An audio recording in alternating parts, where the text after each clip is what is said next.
वैदिक सभ्यता पढ़ रहे थे हम इस क्लास में, है ना। वैदिक सभ्यता के निर्माता कौन है बताओ? आर्य। आर्य शब्द का अर्थ क्या होता है? श्रेष्ठ। ये आया हुआ क्वेश्चन है, ध्यान रखना। आर्य शब्द का अर्थ क्या है? श्रेष्ठ। यहां पर आर्य क्या है? एक जाति। यहां आर्य क्या है? एक जाति है, ध्यान रखना। ठीक है, इसके अंतर्गत हमने बस यही पढ़ा है ना वैदिक सभ्यता के संदर्भ में। अच्छा, अपन ने उत्पत्ति के वो सॉरी आर्यों के आगमन के मत पढ़ रहे थे हम लोग। ठीक है, आर्य कौन थे इस पर मैंने आपको बताया था, दो मत है। एक तो देसी मत, यानी कुछ विद्वान तो कहते हैं कि आर्य भारत के ही निवासी थे, ये तो हो गया देसी मत। कुछ लोग कहते हैं कि नहीं, आर्य भारत के नहीं थे, भारत के बाहर से आए थे। वो मत कौन सा हो गया? विदेशी मत। सबसे पहले हमने देसी मत पढ़ना शुरू किया था, और देसी मत का अंतर्गत हमने पढ़ा था सप्त सैंधव प्रदेश।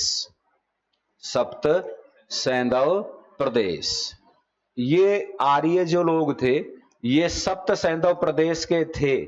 इस बात को दो लोगों ने कहा है, एक का तो नाम है संपूर्णानंद और दूसरे का नाम क्या है? अविनाश दास। ठीक है, तो डॉक्टर संपूर्णानंद व अविनाश दास के अनुसार आर्य मूलतः कहां के थे? कहां के थे? सप्त सैंधव प्रदेश के थे। ठीक है, इस तरह के प्रश्न आएंगे, इनको आपको याद करना है। अब बात यह आती है सप्त सैंधव प्रदेश क्या है? तो सप्त यानी सात, सैंधव का मतलब है नदियां। सात नदियों का जो कैचमेंट एरिया था, जिस क्षेत्र से सात नदियां बहती है, उस क्षेत्र को कहा गया है ऋग्वेद में, क्या कहा गया है? सप्त सैंधव प्रदेश। अब आपको क्या करना है? वो सातों नदी याद करनी है जो सप्त सैंधव प्रदेश के अंतर्गत आती है। ठीक है, पहले समझेंगे उसके बाद आप उतारेंगे। जैसे पहली नदी है रावी।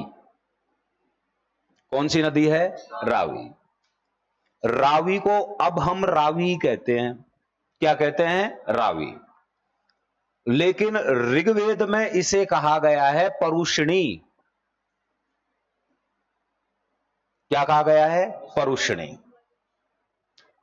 इस साइड तो मैं लिखूंगा जो वर्तमान में प्रचलित नाम है ना नदियों के, वो लिखूंगा।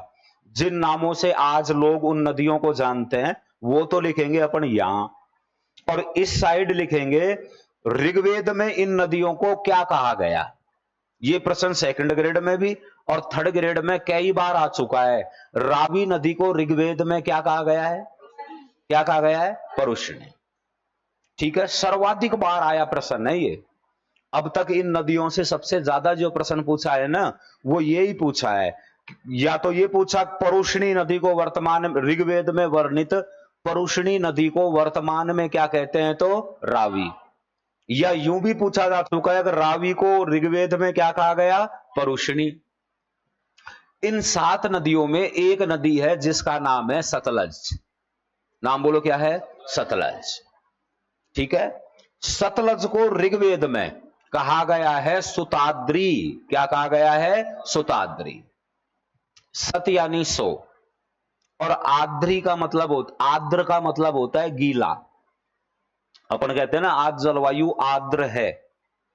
आर्द्र जलवायु पढ़ते होंगे ना आप, ऐसी जलवायु जिसमें हवा के साथ में पानी की मात्रा हो, चिपचिपी हो, उसे हम कहते हैं आर्द्र। क्या कहते हैं? आर्द्र। तो अर्थात वो नदी जो सत यानी 100 वर्षों तक गीली रहे, अर्थात वो बहती रहे, कभी सूखी नहीं, ऐसी नदी को क्या कहा गया है? सतलज। तो बताओ रावी को क्या कहा गया? परुष्णी। सतलज को? सतलज को सुताद्री। इसी प्रकार एक नदी और है इस सप्त सैंधव प्रदेश में जिसका नाम है चेनाब। नाम बोलो, क्या है? चेनाब। चेनाब को ऋग्वेद में कहा गया है अस्किनी। क्या कहा गया है? अस्किनी।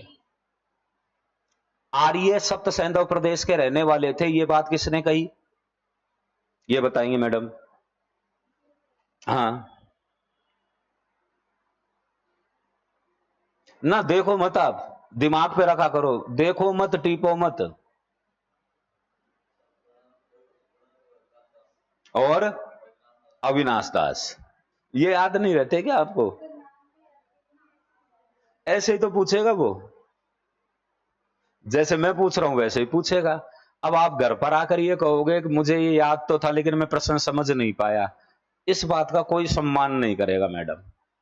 सब क्या कहेंगे, बहाने लगा रही है, नाच न जान आंगन टेढ़ा, यही कहेंगी जनता। तो आप ये बहाने थोड़ी लगा सकते हो आप। जैसे बहुत सारे बहाने लगाते हैं कि साहब टाइम नहीं मिला, वरना 10 प्रश्न ऐसे थे जो मुझ पे आते थे लेकिन कर नहीं पाया। इसको कोई नहीं मानता है, ध्यान रखना। जैसे आपके सामने तो कहेंगे अच्छा, जैसे आप पीठ मोड़ेंगे आपके पीछे बात करेंगे, बहाने लगा रही है। क्योंकि भला ऐसा कभी हो सकता है क्या कि आप पे आते हो और आप ना करके आए? ठीक है, डॉक्टर अविनाश दास और संपूर्णानंद, ठीक है, क्या कहते हैं, आर्य क्या कहां के निवासी थे? सप्त सैंधव प्रदेश। सप्त सैंधव प्रदेश की परिभाषा मैंने क्या बताई आपको? 7 नदियों से संबंधित क्षेत्र। वहां शब्द कुछ भी हो सकता है, आपको केवल मोटी भाषा में समझना है। 7 नदियों से संबंधित जो क्षेत्र है उसे क्या कहा गया? सप्त सैंधव प्रदेश। सप्त सैंधव प्रदेश में एक नदी तो कौन सी है? रावी। रावी को क्या कहा गया? परुष्णी। क्या कहा गया? परुष्णी। सतलज को सुताद्री। सत प्लस आद्री, तो बोलिए क्या हो गया? सुताद्री। चेनाब को क्या कहा गया? क्या कहा गया? अस्किनी। नंबर 4 झेलम। कौन सी नदी? झेलम। झेलम को ऋग्वेद में कहा गया है वित्सता। क्या कहा गया? वित्सता। इसी प्रकार एक नदी और है जिसका नाम है व्यास, और व्यास नदी को ऋग्वेद में कहा गया विपाशा। क्या कहा गया? विपाशा। बताओ परुषणी, तो इधर मत देखो, मेरी तरफ देखकर ही बोलो अब, क्योंकि ये सीखना है आप लोगों को। परुषणी तो रावी, सुताद्री, सुताद्री, अस्किनी, चेनाब, वित्सता, वित्सता झेलम, विपाशा व्यास। वित्सता और विपाशा एक जैसे नाम है, इसलिए कई बार प्रश्न आ चुका है यहां से। जब भी आपसे झेलम पूछे ना, उत्तर देना है वित्सता, और अगर व्यास की बात करें तो विपाशा। इन 7 नदियों में एक नदी और है जिसका नाम है सरस्वती। नाम बोलो, सरस्वती। लेकिन सरस्वती को ऋग्वेद में सरस्वती ना कहकर क्या कहा गया? दृश्वद्वती। क्या कहा गया? दृश्यद्वती। अब बताओ, या मत देखना, ठीक है। रावी तो परुषणी, सतलज सुताद्री, सतलज सुताद्री, चेनाब अस्किनी, झेलम। बहुत मजबूरी हो तो देख सकते हो आप, बहुत मजबूरी हो तो, कतई दिमाग खराब हो तो, थोड़ा बहुत भी हो ना तो कोशिश करो उस पर दबाव डालो ताकि ये चीजें स्थायी रूप से याद हो जाए। बहुत कुछ याद करना पड़ेगा, न चाहते हुए भी या नाना करते हुए भी। मैं आपसे ये भी कहता रहूंगा कि आपको बहुत ऊपर ऊपर से याद करना है, ज्यादा डीप नहीं जाना, लेकिन ऊपर ऊपर में भी तो बहुत पानी है। जिस पानी को पार करके आपको जाना है तो ऊपर ऊपर भी बहुत पानी है, ध्यान रखना। यो याद तो ये ऊपर ऊपर का ही ज्ञान है, ठीक है। वित्सता हो गई आपकी कौन सी? झेलम। और विपाशा व्यास, ठीक है। और दुरस्वती सरस्वती, दुरस्वती सरस्वती, ठीक है। इन 7 में एक नदी और है जिसका नाम है सिंधु। नाम बोलो, सिंधु। मजेदार बात यह, ऋग्वेद में भी सिंधु को क्या कहा गया है? सिंधु ही कहा गया है। ऋग्वेद में सिंधु को क्या कहा गया? सिंधु। अब वापिस मैं आपको ये चीजें समझा देता हूं। हम लोग आर्यों की उत्पत्ति के सिद्धांत पढ़ रहे हैं। उस सिद्धांत में पहला सिद्धांत है कि आर्य सप्त सैंधव प्रदेश के रहने वाले थे मूलतः। तो फिर हमने जानकारी प्राप्त करी कि सप्त सैंधव प्रदेश क्या है। तो सप्त सैंधव प्रदेश है 7 नदियों का क्षेत्र। उन 7 नदियों में पहली कौन सी है? रावी, दूसरी, तीसरी, चौथी, पांचवी, छठी और सातवीं सिंधु नदी। ठीक है, अब बताइए आप लोग, परुष्णी, सॉरी, रावी को क्या कहा गया? परुष्णी। ठीक है, सतलज को सुताद्री, चेनाब को अस्कनी, झेलम को वित्सता, विपाशा व्यास, सरस्वती दृश्यदती, ये री की मात्रा होती है। ये वृक्ष, वृक्ष में भी तो लगाते हैं ना अपन बोल लेते हैं वृक्ष, सही उच्चारण क्या है? वृक्ष। पृथ्वी, प्री, ये रे ऋषि है। क्या है ये? रे ऋषि। ए आ ई यू में आता है ना रे ऋषि कभी कभी। ठीक है, वो ऋषि है ये। तो री, तो क्या बोलेंगे? दृश्यद्वती। ठीक है, और सिंधु को क्या कहा गया? क्या कहा गया? सिंधु कहा गया। अब बताओ, रावी को परुष्णी, सतलज, चेनाब, अस्किनी, झेलम, वित्सता, व्यास, विपाशा, सरस्वती, दृश्यवती और सिंधु, सरस्वती, दृश्यवती, विपाशा, व्यास, झेलम, वित्सता, चेनाब, अस्किनी, सतलज, सुताद्री और रावी परुष्णी। तो आपने क्या, वो तो लिख ही लिया था कोटेशन, अविनाश दास और संपूर्णानंद तो आपने लिख लिया था ना। ठीक है, और ये भी लिख लिया था कि इनके अनुसार आर्य कहां के निवासी थे? सप्त सैंधव प्रदेश। अब इसमें आप एक लाइन लिखो,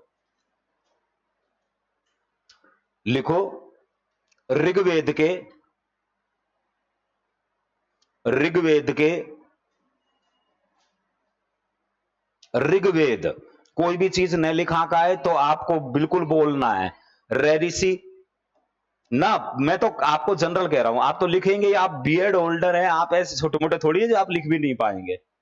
ऐसे थोड़ी सोच सकता हूं मैं आपके सामने, लेकिन फिर भी अगर न लिखा का है तो आप बोल दिया करो कि आप लिख दो साहब। ठीक है, ऋषि, आदागे और वेद, ऋग वेद। ठीक है, अब ध्यान से सुनो, तो क्या आपने क्या लिखा? ऋग्वेद के 10वें मंडल, ऋग्वेद के 10वें मंडल, ऋग्वेद के 10वें मंडल। अब ये 10वां मंडल क्या है? पुराने स्टूडेंट तो सब जानते हैं और नए स्टूडेंट सीख लो। ये ऋग्वेद नामक जो पुस्तक है ना, इसमें 10 पाठ हैं, लेसन है। कितने? 10। उन पाठों को कहा गया है मंडल। अध्याय, कुल कितने मंडल है ऋग्वेद में? 10। ये प्रश्न भी 100 बार आ चुका है। ऋग्वेद में कुल कितने अध्याय हैं? तो भी उत्तर क्या दोगे? 10। घबराना नहीं है कि हमने मंडल ही पढ़ा, अध्याय कैसे पूछ लिया इसने। अध्याय हैं, उनको क्या कहा गया है? मंडल। तो ऋग्वेद के 10वें अध्याय में, 10वें पाठ में, 10वें मंडल में एक सूक्त है। उस सूक्त का नाम है नदी सूक्त। क्या नाम है? नदी सूक्त। सु यानी अच्छी, सु यानी अच्छी। कोई भी चीज के आगे हम सु लगा दें, सुपुत्र, सुपुत्री, सुस्वागतम लिखा मिलता है ना कई जगह पढ़ने को। तो सु का मतलब क्या होता है? अच्छी। उक्त यानी बातें, उक्त यानी बातें। ऋग्वेद में कई सूक्त हैं, 1028 सूक्त है। मैं आपको लिखवाऊंगा, फिलहाल मैं कई शब्द का प्रयोग कर रहा हूं।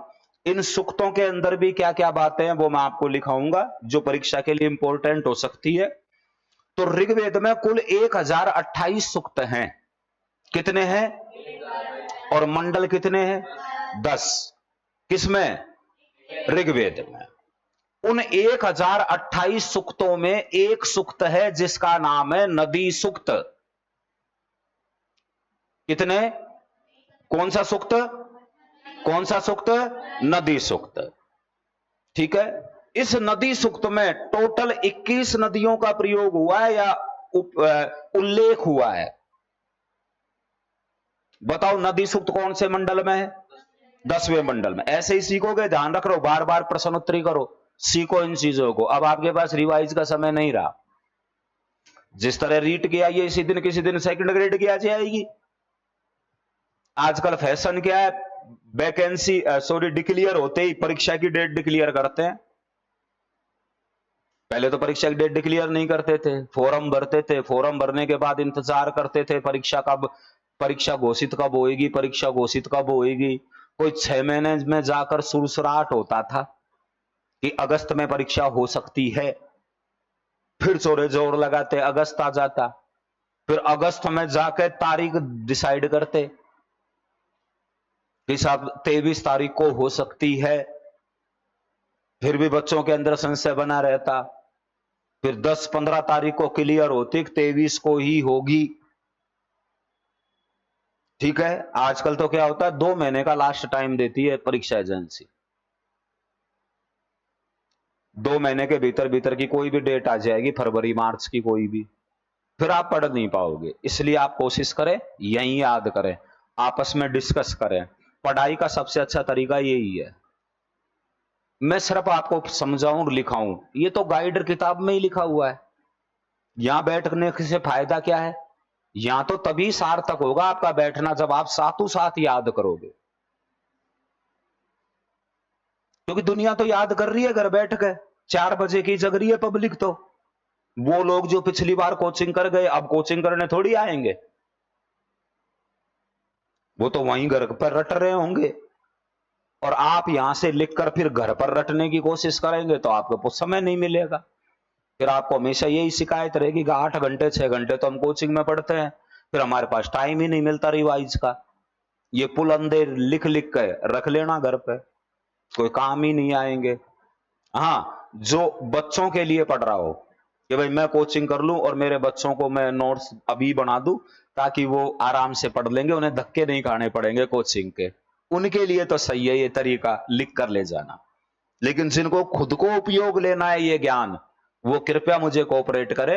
रोज मैं आपसे बुलवाता हूं, आलस ना करें, बार बार बोलें। ठीक है, अब देखो आप कितनी सारी जानकारी सीख गए। आर्य शब्द का अर्थ होता है श्रेष्ठ। आर्य जनक हैं वैदिक सभ्यता के। इसलिए प्रश्न उठा कि आर्य थे कौन, ये कहां से आए थे। इस विषय में इतिहासकार टोटल क्या है, कंफ्यूज। कुछ कहते हैं विदेशी और कुछ कहते हैं देशी। देशी कहने वाले भी एक जगह नहीं कहते, ये भी कंफ्यूज है। और विदेशी मत देने वाले भी एक मत नहीं है। तो मैं आपको कई मत लिखवाने वाला हूं, ये पहला ही मत है। अभी और मत और याद करने हैं आपको, उनमें से 2-3 ऐसे हैं जो बहुत मोस्ट है, उनको तो याद ही करने हैं, वो तो मैं आपको चिन्हित करूंगा ही करूंगा। बाकी पूरे ही याद करो तो बहुत ही अच्छी बात है, परीक्षा में कोई किंतु परंतु की गुंजाइश ही नहीं रहेगी अगर सब चीज ही याद कर ली तो हमने। सप्त सिंधु प्रदेश 7 नदियों का क्षेत्र है। ठीक है, अब बिना देखे बोलो, नदी नंबर 1 रावी, 2 सतलज, 3 चेनाब, 4 झेलम, 5 व्यास, 6 7 सिंधु। ये लो याद हो गई वास्तव में आपको। अब मैं पूछ रहा हूं, रावी को, सतलज, चेनाब, चेनाब, झेलम, झेलम, व्यास, विपाशा, व्यास विपाशा, सरस्वती दृष्टवती और सिंधु, सिंधु ही है वहां पर। ठीक है, तो आपने लिखा ऋग्वेद के 10वें मंडल के नदी सूक्त में लिखो 21 नदियों का उल्लेख हुआ।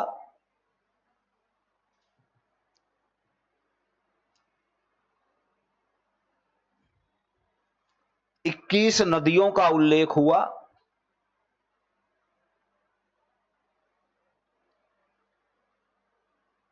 जिनमें 7 प्रमुख नदियां थी।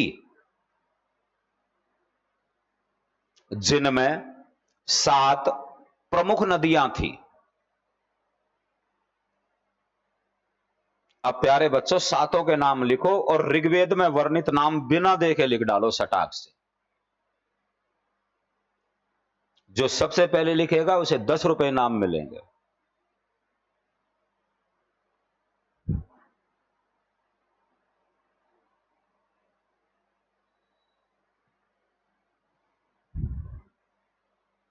ना देखा ताकि मत करो, लिखो। ए भाई के मर्जी आ जैसे लिखना, लेकिन दोनों नाम लिखने हैं अपन को, वर्तमान में प्रचलित भी और ऋग्वेद में वर्णित भी।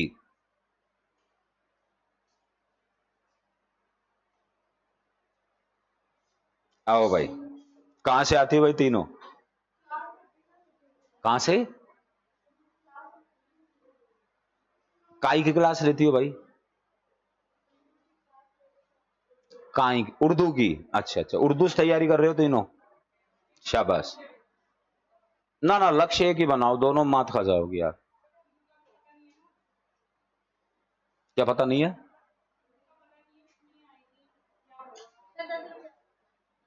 लिख लिया आपने? जोड़ दो मैडम, अभी तो बहुत लंबी पढ़ाई है ना, तो एक साथ कर देंगे हिसाब दीपावली से पहले आपका।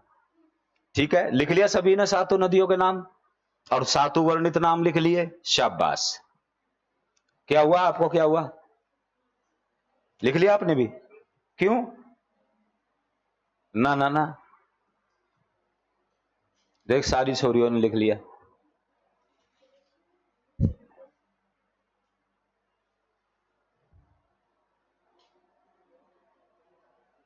चलो अपन टैली कर लेते हैं, जिसे जो नहीं लिख पाए ना वो उनको थोड़ी सी हेल्प मिल जाएगी। जिन्होंने लिख लिए वो सब आ जाओ मेरे पास। अब बताओ रावी को क्या कहा गया? Very good. सतलज को सुताद्री, चेनाब को अस्किनी, ठीक है, चेनाब को अस्किनी, झेलम को वित्सता, व्यास को विपाशा, सरस्वती को दृष्टवती और सिंधु को सिंधु कहा गया। ठीक है, ये पहली कोटेशन हो गई आपके सामने। अब नेक्स्ट लिखो, दूसरा मत लिखो। पहले अपन ने विद्वान का नाम लिखा था या मत लिखा था? विद्वान का नाम लिखा, तो आप लिखो गंगानाथ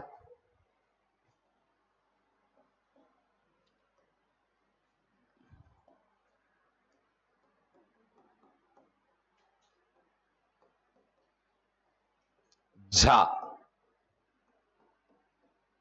और गंगानाथ झा के मत के अनुसार लिखो ब्रह्म ऋषि प्रदेश।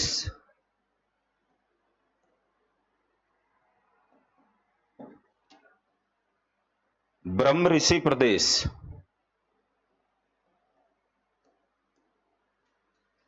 ब्रह्म ऋषि प्रदेश, गंगानाथ झा,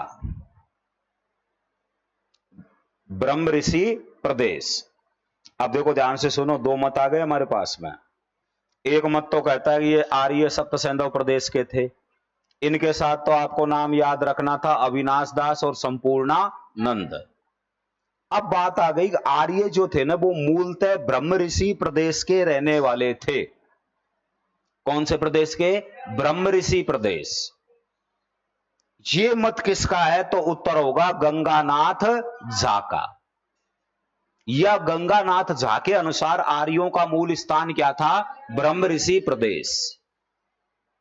अब बात करते हैं इस ब्रह्म ऋषि प्रदेश के बारे में। भाई ये ब्रह्म ऋषि प्रदेश क्या है? तो देखो, एक तो सरस्वती नदी, भाई हिमालय से नदी निकलती है जिसका नाम है सरस्वती नदी। सरस्वती नदी सीधे हिमालय से होती हुई पंजाब हरियाणा राजस्थान से होती ही गुजरात जाकर अरब सागर में गिर जाती थी। कौन से सागर में? अरब सागर में। ये था सरस्वती नदी का कैचमेंट एरिया। हमारे हनुमानगढ़ से होते हुए बीकानेर होते हुए मारवाड़ को क्रॉस करती हुई ये सीधी गुजरात जाती थी, गुजरात में जाकर कहां मिल जाती थी? अरब सागर में। ये जो सरस्वती नदी है ना, ये पंजाब के ठीक पहले, क्योंकि थोड़ा ऊंचा स्थान है तो वो जल विभाजक का कार्य करता है। और सरस्वती नदी से कुछ नदियां, छोटी छोटी नदियां पूरब की ओर निकलती है। कहां निकलती है? पूरब की ओर। मूलतः इन नदियों को कहा गया है दृश्यवती। क्या कहा गया है? दृश्यवती मूलतः। तो दृश्यवती भी तो सरस्वती का ही तो पार्ट हुआ ना, इसलिए अपन सरस्वती का दूसरा नाम क्या रख देते हैं? क्या रख देते हैं? दृश्यवती कह देते हैं अपन लोग। ठीक है। तो ये जो क्षेत्र है ना, सरस्वती और दृश्यवती नदी के मध्य का जो क्षेत्र है ना, इसको कहा गया है ब्रह्म ऋषि प्रदेश। इसे क्या कहा गया है? ब्रह्म ऋषि प्रदेश। इस प्रदेश के रहने वाले थे आर्य। ये किसने कहा है? गंगानाथ झा ने। और आर्य सप्त सैंधव प्रदेश के रहने वाले थे, ये किसने कहा? संपूर्णानंद और अविनाश दास। सप्त सैंधव प्रदेश में कुल कितनी नदियां? 7 नदियां। कौन से मंडल में? कौन से सुक्त में? कितनी नदियां? 21। टोटल कितनी नदियां हैं? 21। उन 21 में वो 7 नदियां जो सप्त सैंधव प्रदेश में शामिल हैं, नंबर 1, 2, 3, 4, 5, छठा और 7वीं सिंधु। शाबाश। अब आपसे पूछा जाए कि ब्रह्म ऋषि, ऋग्वेद में वर्णित ब्रह्म ऋषि प्रदेश कहां स्थित था? तो सरस्वती और दृश्यवती नदियों के मध्य का जो मैदान है उसे क्या कहा गया? ब्रह्म ऋषि प्रदेश। लिखो ऋग्वेद में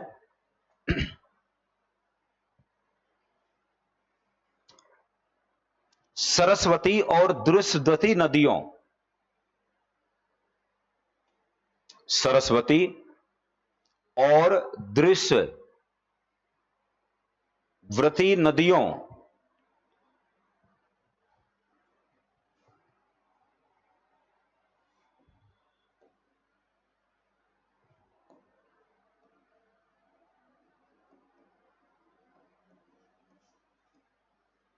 दृश्यवती नदियों के मध्य का भूभाग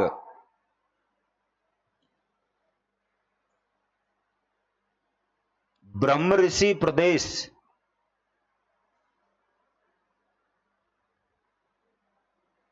ब्रह्म ऋषि प्रदेश कहा गया।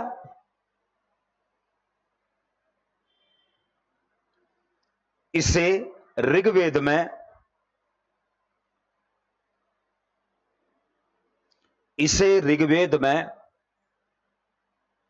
देवताओं का निवास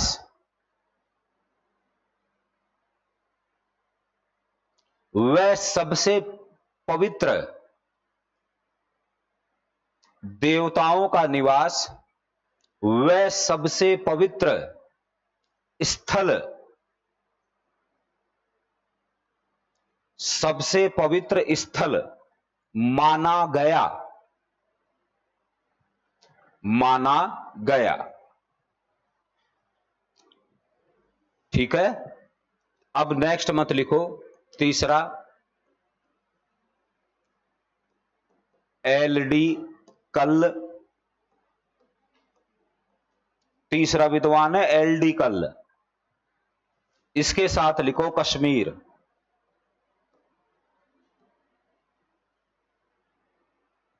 एलडी कल के साथ लिखो कश्मीर। कश्मीर की कोई परिभाषा नहीं, आप लोग सब जानते हो कश्मीर। नंबर 4 लिखो डॉक्टर राजबली।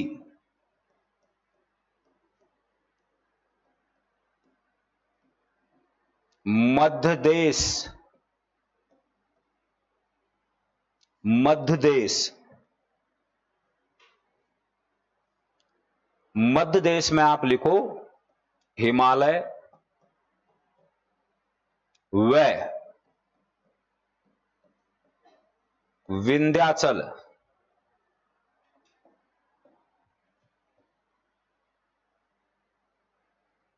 हिमालय व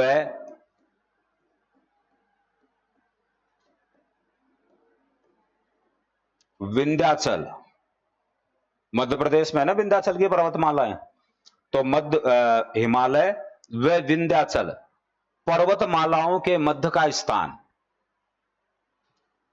पर्वतमालाओं के मध्य का स्थान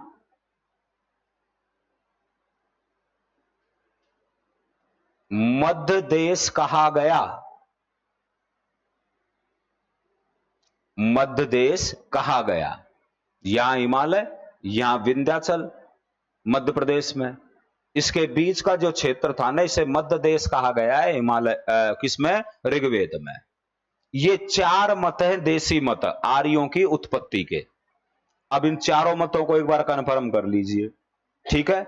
एक तरफ विद्वानों के नाम आ सकते हैं, एक तरफ मत आ सकते हैं, आपसे सुमेलित भी करवा सकता है, वो असंगत भी छटवा सकता है।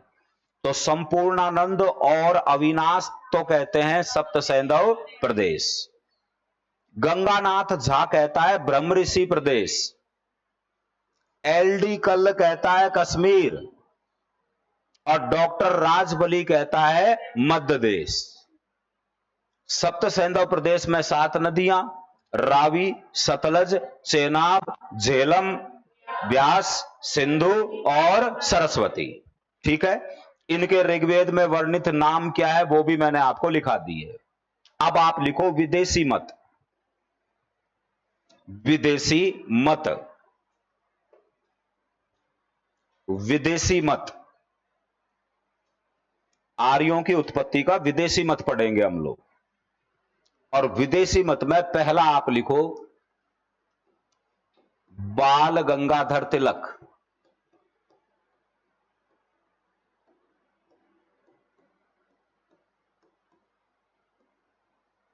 पहला मत लिखो बाल गंगाधर तिलक,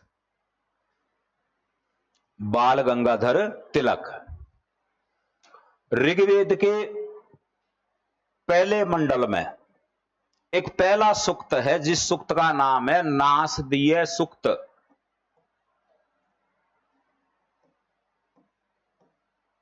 कौन सा सूक्त है बताओ? नासदीय सूक्त। ऋग्वेद में मैंने टोटल सूक्त कितने बताए आपको? 1028, 1028। और ऋग्वेद में टोटल मंडल कितने हैं? 10। कितने मंडल हैं? 10 मंडल हैं। एक तो मैंने आपको नदी सूक्त बताया, और एक सूक्त कौन सा बता रहा हूं? नासदीय सूक्त। ऋग्वेद का पहला सूक्त है ये। ऋग्वेद की जो स्टार्टिंग होती है ना, वो इसी सूक्त से होती है, नासदीय सूक्त से। और नासदीय सूक्त में कोई व्यक्ति भगवान से प्रार्थना कर रहा है, बहुत करुण भाव से, बहुत दयालु भाव से भगवान से प्रार्थना कर रहा है कि भगवान हमें अंधेरे से उजाले की ओर लेकर चलो।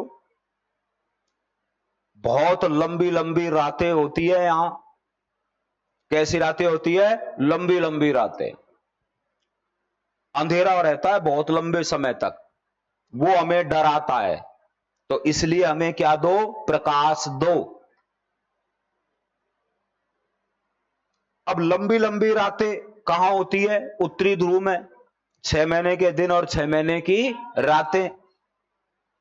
तो इस नासदीय सूक्त में वर्णित बातों के आधार पर बाल गंगाधर तिलक ये कहता है कि आर्य जो थे ना, वो मूलतः उत्तरी ध्रुव के थे।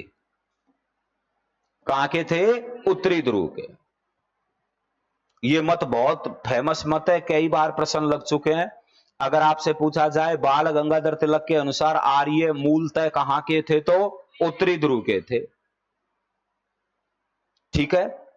बाल गंगाधर तिलक ने आर्यों के ऊपर ऐसे नहीं कि ऐसे ही कह दिया उत्तरी ध्रुव के थे, एक ही सूक्त पढ़ है।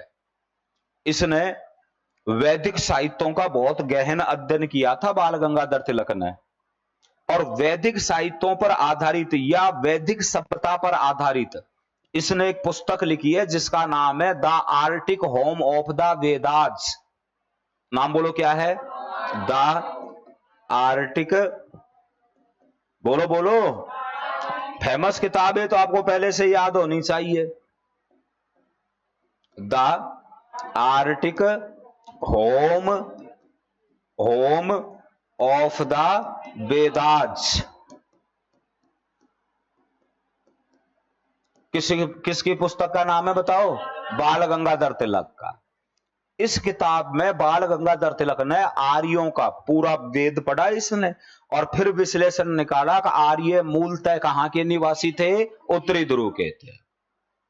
तो बताओ, सप्त सैंधव प्रदेश, ब्रह्मऋषि प्रदेश, कश्मीर, एलडी कल, कश्मीर एलडी कल, और मध्य देश डॉक्टर राजबली। आर्य मूलतः उत्तरी ध्रुव से संबंधित थे, ये किसने कहा? किसने कहा? बाल गंगाधर तिलक। तो पहला मत लिखो आप बाल गंगाधर तिलक, इसमें आप लिखें उत्तरी ध्रुव, उत्तरी ध्रुव,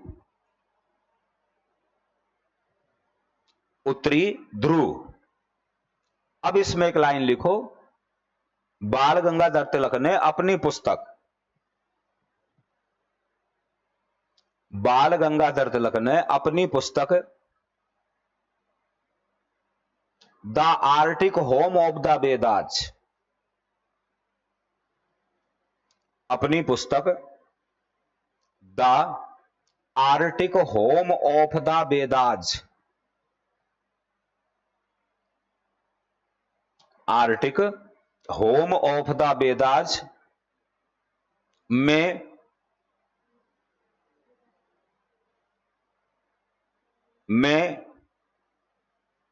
ऋग्वेद के नासदीय सूक्त के आधार पर, में ऋग्वेद के नासदीय सूक्त के आधार पर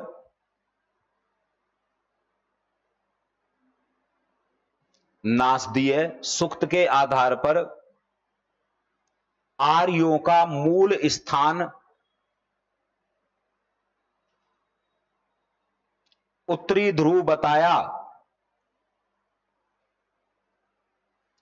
उत्तरी ध्रुव बताया।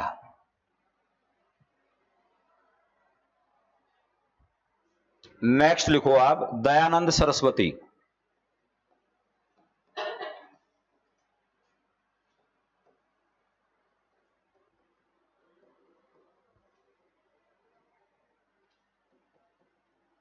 नेक्स्ट लिखो दयानंद सरस्वती।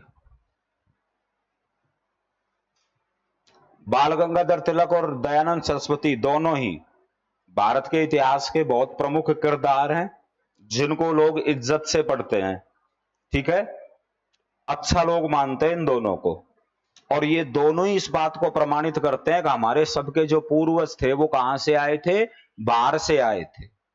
अतः इनका मत विदेशी मतों के अंतर्गत माना जाता है। इसके उपरांत इसके विपरीत अविनाश दास झा, आपके गंगानाथ, संपूर्णानंद, एलडी कल और राजबली आर्यों को विदेशी नहीं मानते बल्कि देसी मानते हैं, लोकल यहां का मानते हैं। तो कल को ऐसा भी प्रश्न बन सकता है कि निम्न में से कौन सा विद्वान आर्यों के विदेशी मत से सहमत नहीं है? तो आपको वो सारे लेखक याद करने पड़ेंगे, सारे विद्वान याद करने पड़ेंगे जिनको अभी मैंने आपको पढ़ाया। बात यही है, वो किस तरह से भी पूछ सकता है आपसे इस बात को। अतः इसे संपूर्णता के साथ याद रखें। नेक्स्ट जो मत है ना, वो है दयानंद सरस्वती का, और दयानंद सरस्वती के साथ आप लिखो तिब्बत, तिब्बत। आर्यों का मूल स्थान तिब्बत था। इस मत को कौन प्रतिपादित कर रहा है? दयानंद सरस्वती। आर्यों का मूल स्थान उत्तरी ध्रुव था। आर्यों का मूल स्थान मध्य देश था। आर्यों का मूल स्थान कश्मीर था। आर्यों का मूल स्थान ब्रह्मऋषि प्रदेश था। आर्यों का मूल स्थान सप्त सैंधव प्रदेश था। ठीक है, वेरी गुड। दयानंद सरस्वती में आप लिखो तिब्बत, तिब्बत। इसमें आप लिखो दयानंद सरस्वती ने अपनी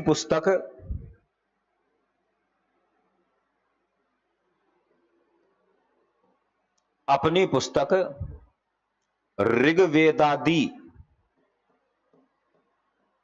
भाष्य में,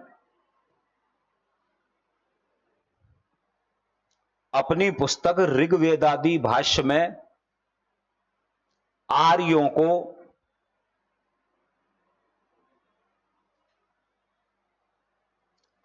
को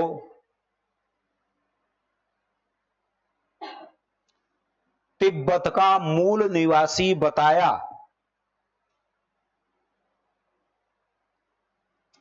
तिब्बत का मूल निवासी बताया। तिब्बत का मूल निवासी बताया। अब लिखो NCERT,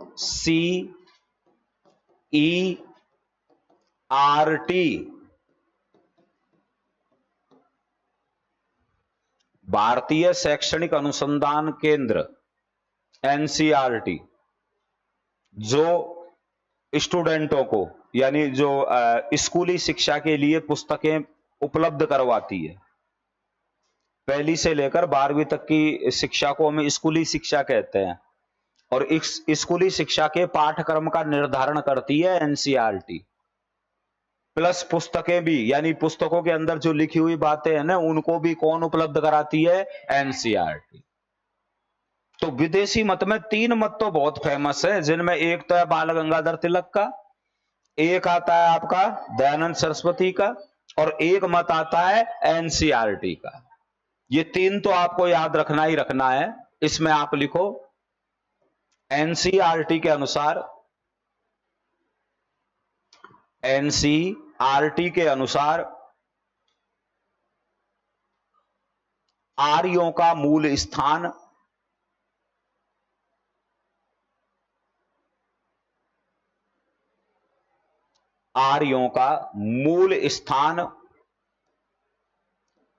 यूरेशिया,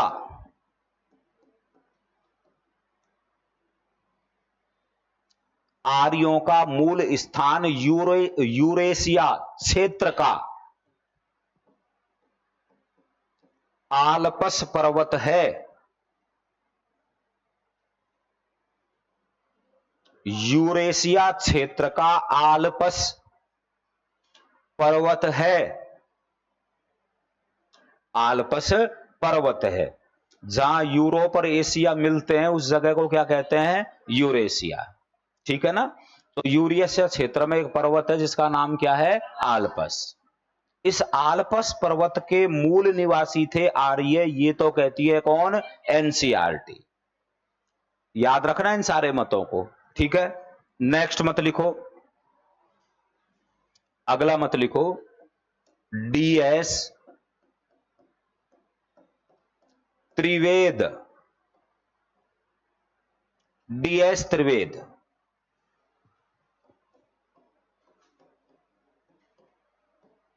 लिखो, देविका नदी अफगानिस्तान। DS त्रिवेद कहते हैं कि जो अफगानिस्तान की जो देविका नदी है ना, उस नदी के आसपास के क्षेत्र में, आसपास का क्षेत्र मूल निवास था किनका? आर्यों का।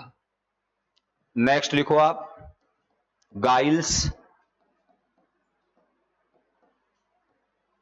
गाइल्स के साथ लिखो आप हंगरी की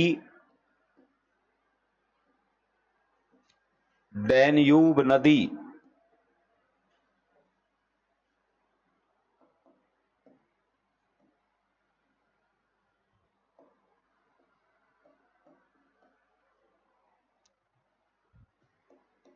लिखो पेनका व हर्ट।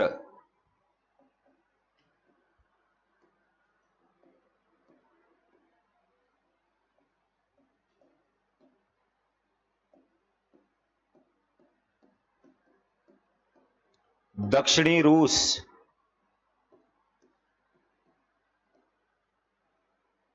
दक्षिणी रूस।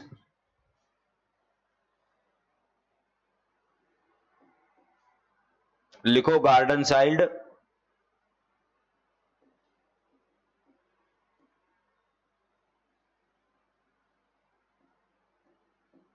जर्मनी।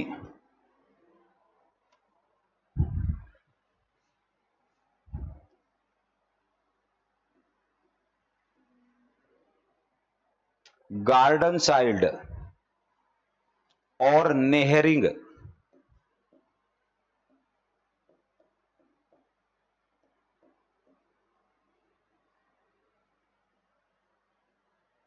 गार्डन साइड और नेहरिंग, जर्मनी। पेन का वह हर्ट कहते हैं दक्षिणी रूस। गाइल्स कहता है हंगरी देश की डैन्यूब नदी।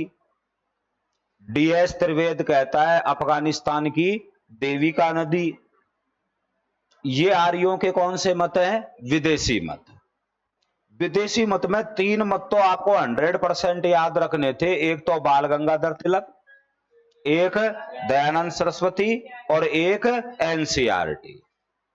जैसे दयानंद सरस्वती के अनुसार तो तिब्बत और बाल गंगाधर तिलक के अनुसार उत्तरी ध्रुव, और एनसीईआरटी एक पर्वत का नाम मानती है जो यूरेशिया क्षेत्र में है, आल्पस। ठीक है। सप्त सैंधव प्रदेश संपूर्णानंद और अविनाश दास। ब्रह्म ऋषि प्रदेश बोलिए गंगानाथ झा। अगर हम बात करें मध्य देश तो राजबली और कश्मीर तो एल्डिकल। कौन से किन की उत्पत्ति के स्थान है ये? आर्यों के, या मूल स्थान है आर्यों के। आर्यों के बारे में हम क्यों पढ़ रहे हैं बताओ? क्योंकि ये वैदिक सभ्यता के क्या हैं? जनक। कल मैं आपको कुछ पढ़ाने से पहले आर्यों की उत्पत्ति के सारे मत पूछूंगा, ये मूल स्थान के मत पूछूंगा, सप्त सैंधव प्रदेश की परिभाषा भी पूछूंगा आपसे। ठीक है ना? ये सब आप याद करके लाएंगे। आगे की बात अपन कल पढ़ेंगे दोस्तों। नमस्ते।